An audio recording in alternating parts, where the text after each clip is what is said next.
జై తెలంగాణ. నేను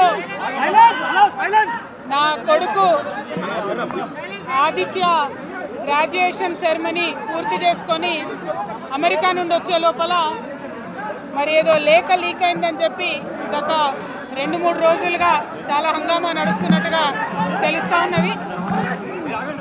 మరి ఈ సందర్భంగా నేను చెప్పదలుచుకున్నది ఒకటే, 2 వారాల క్రితం నేను గౌరవనీయులు పెద్దలు కేసీఆర్ గారికి ఒక లేఖ రాయడం జరిగింది. నేను ఈ విధంగా కేసీఆర్ గారికి ఇదివరకు కూడా నా ఒపీనియన్స్ ఎప్పుడున్నా కూడా లేఖ ద్వారా చెప్పడం జరిగింది.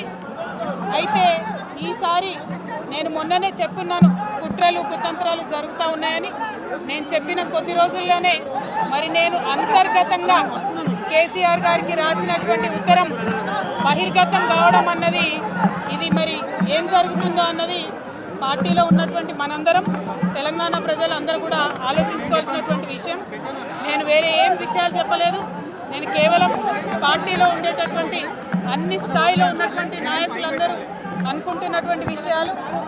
దాదాపు సగం తెలంగాణ నేను ఈ సందర్భంగా ఈ మధ్యలో టూర్ చేసినటువంటి సందర్భంలో తెలంగాణ ప్రజలు అనుకుంటున్నటువంటి విషయాలను మాత్రమే నేను పెద్ద ఎత్తున చెప్పడం జరిగింది తప్పితే నా పర్సనల్ ఎజెండా ఏమీ లేదు.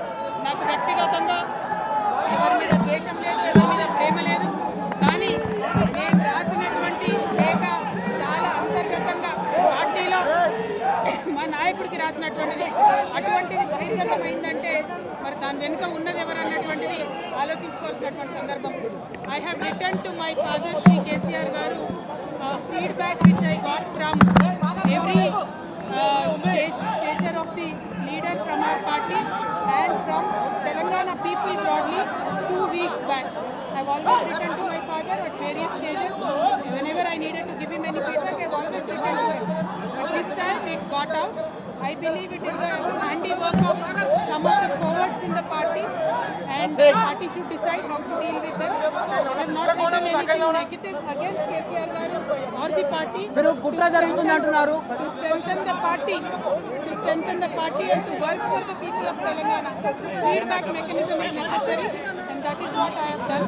Thank you. Jai Telangana.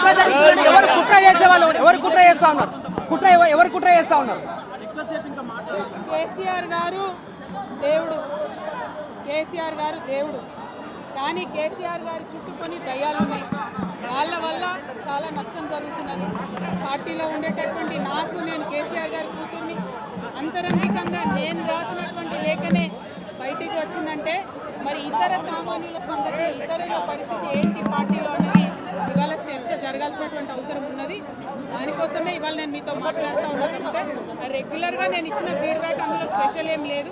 A meeting అయినా ఏదైనా కూడా నేను సార్కి ఇస్తానే ఉంటాను. కానీ ఈసారి ప్రత్యేకించి బయటికి రావడం అన్నది నేను బాధాకరంగానే ఉన్నది.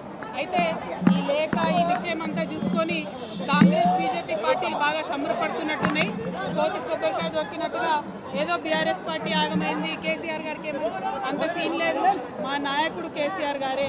కేసీఆర్ గారి నాయకత్వంలోనే తెలంగాణ బాగుపడుతుంది, ముందుకు పోతుంది. మనకి ఎటువంటి అనుమానం లేదు. కేసీఆర్ గారి నాయకత్వంలోనే బీఆర్ఎస్ పార్టీ కూడా ముందుకెళ్తుందని చెప్పి నేను బలంగా పార్టీలో ఉన్నటువంటి చిన్న చిన్న లోపాలను డిస్కస్ చేసుకొని సవరించుకొని కోవట్లను పక్కకు జరుపుకుంటూ ముందుకు పోతే పార్టీ 10 కాలాల పాటు చల్లగుంటుంది అనేటువంటి నా భావన.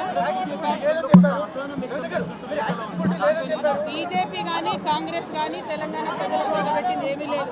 2 పార్టీలు కూడా తెలంగాణను ఫెయిల్ చేసినాయి. ఆ 2 పార్టీలకు కూడా ఆల్టర్నేటివ్ కేసీఆర్ గారి నాయకత్వమే. ఆ కేసీఆర్ గారి నాయకత్వంలోనే తెలంగాణ ముందుకు పోతుందని చెప్పి నేను బలంగా నమ్ముతా ఉన్నాను. Thank you.